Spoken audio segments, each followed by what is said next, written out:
and welcome to Spinster's Library. I'm Claudia and today I want to talk about some recent audiobook favourites of mine. And by recent I mean some of my favourite audiobooks that I listened to over the past 6 months-ish. I occasionally do these audiobook updates where I specifically talk about audiobooks. Normally when I discuss a novel in a review or whatever, I don't really consider the audiobook, the quality of the audiobook, the narrator, etc. in my review. So today specifically is all about audiobooks. Just a note before I start, I use Audible for audiobooks. This is not a sponsored video, I wish, but I will leave a link in the description box to Audible if you want to check it out, because they do these trial months that are free. So if you do that, just remember to set a notification on your phone so that you remember to cancel the subscription, the free subscription, before it becomes paid. But I have paid for Audible for a few years now and I'm quite happy with the app. I find it quite convenient to use and easy to use. And for me, it's affordable as well. I'm on the 12-month subscription, by the way, which makes one audiobook about £5 in value for me. I have previously done videos about audiobooks, about how I listen to audiobooks and some like tips and tricks for finding the right audiobooks for you, for making sure you really get the value out of it. So I'll link those videos in the description box and you can check them out as well. But let's get into the audiobooks that I have been enjoying recently. So the most recent audiobook that I really liked, not just because I enjoyed the book, but also because I enjoyed the narration of it, is Station 11 by Emily St John Mandel. And this audiobook is written by Jack Hawkins. I've written it down just so I can make sure I mention all of the narrators. This is a relatively hyped book, which came out a few years ago, but I only got to it now. It's been talked about a lot recently because the plot deals with the aftermath of a deadly virus that wipes out most of humanity. But the book itself jumps between the future post-apocalyptic scenario and then has flashbacks to the years and weeks leading up to the disaster. And the narrator, Jack Hawkins, really handles that style very well. The book itself is told from several different characters' perspectives. So sometimes you have, I think there's at least 5 different characters that have the narration at one point or another. So the narrator has to really make his voice fit those different character voices, and he does that really well without his own kind of personality getting in the way, because in the one scene he'll be narrating from the perspective of a 7-year-old girl, and then in the next scene he'll be narrating from a 70-year-old man's perspective, and he has a nice neutral style of reading that makes that kind of shift in perspective less harsh to listen to. So if you're on the lookout for a virus-related post-apocalyptic story, and I can see that that might not be on most people's reading agenda right now, but if that sounds like you might enjoy it, then definitely give the audiobook a try if you're curious.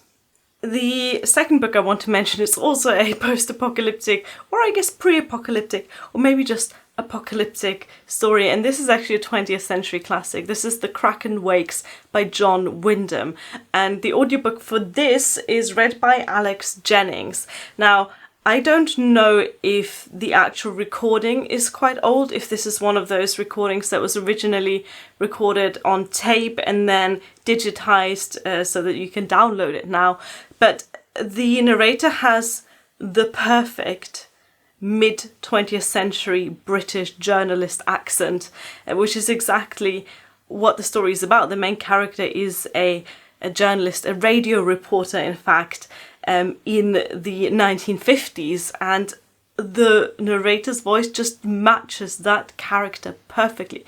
If you think of old BBC News broadcasts in black and white, you know, we're talking that kind of accent, that kind of dialect, that kind of cadence. I really enjoyed hearing this book. I think I enjoyed the book more because I was listening to to this really fantastically done audiobook. It really added to the experience. Something else that I should mention about this particular narration is that it's got some music in it, and I'm kind of in two minds about music in audiobooks.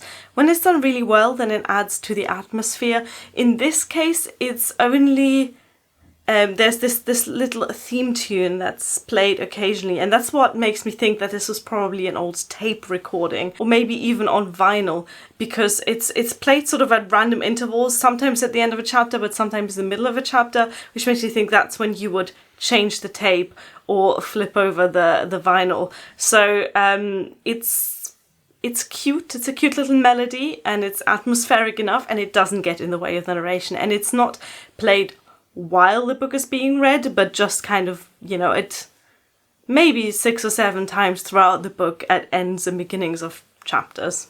I would really recommend this specific narration by Alex Jennings, as I've just looked up again, for that really authentic 50s posh reporter voice. Love it so much. I've barely even talked about the book. So the book is about a young reporter and his wife as they uncover the mysteries that are coming out of the deep sea. As the title The Kraken Wakes suggests, there are some probably alien creatures living at the bottom of the oceans that are making life quite hard for humans on land. Wonderful, lovely, adventure-filled, but still kind of slow-paced apocalyptic novel that you should definitely read if you enjoyed John Wyndham's The Day of the Triffids previously. The next audiobook I want to recommend is Night and Day by Virginia Woolf, and this one is read by the one and only Juliet Stevenson. Now, if there is one audiobook narrator name that for me is almost an auto-buy, it's Juliet Stevenson. She reads a lot of classics. I've listened to her read some Austen and some Brontes, and the list of audiobooks that she's done is very, very long. And if you just type her into your favorite audiobook app, I'm sure that you'll find a book that she's read that you will enjoy. I can't praise her enough as a narrator. She has a very calm and measured posh voice. That's mostly what's required for these classics, let's be honest. And she does characters in a way that really gives them life, especially female characters, of course. She just reads them with such skill that you feel like she really knows them, almost as if it was her that wrote all of these books. Of course, in this case, it wasn't. It was Virginia Woolf. Night and Day, I don't really want to say too much about the novel itself because I have actually recorded a separate review video of this book. I'll link that in the description box as well, of course. It's one of the lesser known Woolf novels, but it is actually the first of her novels that I have ever read. From what I understand, it's a little bit less weird, a little bit less stream of consciousness, a little bit less complex than her later novels. It's one of her early works, but it certainly has that vibe, that feeling of really living inside one character's head.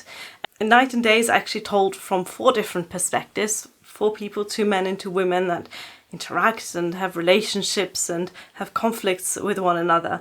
And she, Juliet Stevenson, manages to shift with the character as well. So she gives each character her own motivations and her own voice, but without it feeling like Juliet Stevenson is inserting herself into those characters.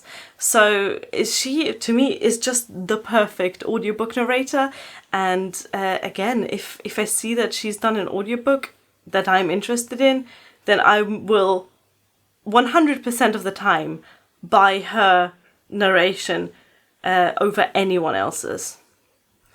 And the 4th and final audiobook I want to recommend is actually a collection of stories, and this is by probably my favourite classics author, Oscar Wilde, and this collection is called Lord Arthur Savile's Crime and Other Stories, and this is read by Derek Jacobi. Yes, that's the old English actor Derek Jacobi. So if you know him from television or from theatre, you can probably imagine how well he does an Oscar Wilde narration.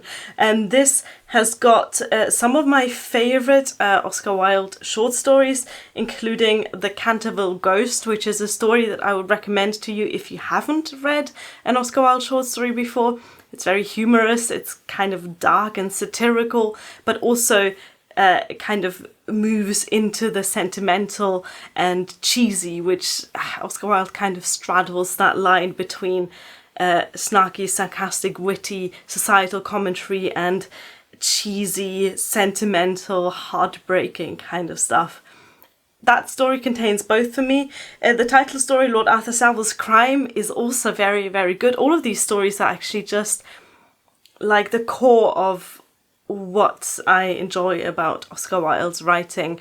It's kind of a shame that he's so well known for his novel, The Picture of Dorian Gray, which in my opinion isn't nearly as well written as these stories, so definitely check them out if you haven't yet.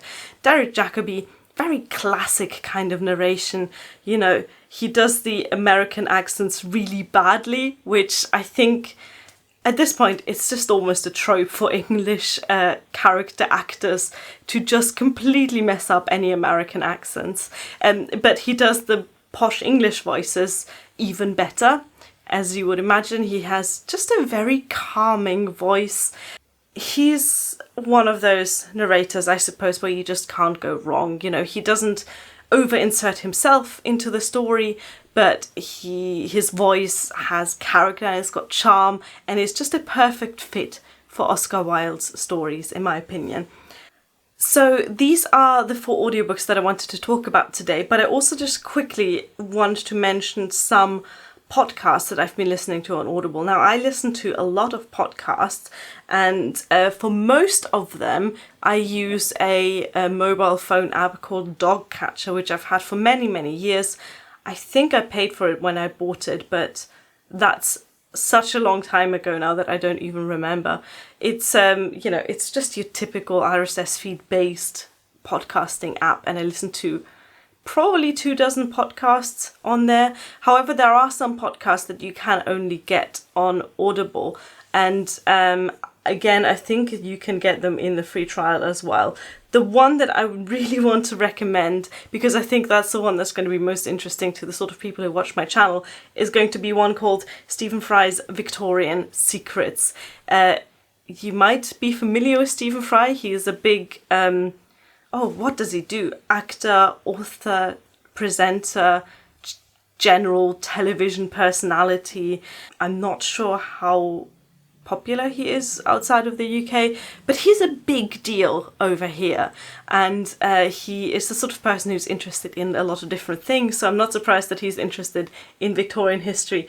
And in Stephen Fry's Victorian Secrets, which has got 12 episodes, he kind of goes deeper into certain topics of Victorian society, and he does that with a lot of humour. He also does that, you know, with a lot of intellect. He interviews experts for this. It's not just Stephen Fry kind of telling you what he thinks about Victorian society. He does interview real historians, and it's just one of those fun pop history podcasts that I really enjoyed listening to. But like I said, unfortunately that one is only available on Audible. 2 other podcasts that I really enjoyed listening through Audible, because again they are unfortunately not available anywhere else, are one called A Grown-Up Guide to Dinosaurs, which is narrated by Professor Ben Garrett. The title makes it obvious what it is. It's a podcast about dinosaurs for adults. And this podcast kind of plays on the idea that there is an age when we're all interested in dinosaurs and we all have a favourite dinosaur, and we all like the idea that there were these weird, strange creatures roaming the planet long before us. And this podcast kind of takes that enthusiasm and, again, in a very sort of pop science way, with a lot of interviews with some experts, kind of gives you a little summary of what are dinosaurs, what was special about them, how did they evolve, and then how did they disappear. you know, all the things that we were into as kids and then as we grew up just kind of forgot about. And then the second one is another history but also pop culture podcast called Hysteria, and this one is narrated by Alice Lowe. It's quite a short one, this one. I think it's only 6 episodes, and it takes you through the concept of hysteria from a historical perspective. So it talks about, you know, dance crazes of medieval times and witch burnings and hysteria in nunneries. It goes through the kind of gender aspects of hysteria, through sort of modern hysteria, and it looks basically at this one topic, hysteria, from a historical, psychological, a behavioral kind of angle, and yeah, it really makes you think. I really enjoyed that one as well. So that was all I had to say about some audiobook and podcast favourites of recent months. I just wanted to show you this because this is what I've been doing while listening to audiobooks, right? So I've mentioned it like in every third video, and I'm still not quite finished, but I'm currently making myself a little cardigan. This is crocheted. I have to carry my wool with me to show you this. Yeah, as you can see, the sleeves are still missing, so this is going to have full-length sleeves and buttons as well. So I still haven't done the front of it, but I think this is rather cute. So yeah, most of these audiobooks were listened to while doing crochet, and before that doing some knitting. So let me know if you listen to audiobooks while you crochet as well, and if you are, then what you're listening to and what you're crocheting or knitting. I'd quite like to know that as well. If you're interested in this cardigan, I will also put the link to the pattern in the description box. This is one that I just found on Ravelry. That'll be in the description box, but basically check the description box for pretty much anything I mentioned in this video. Thank you for watching. Bye!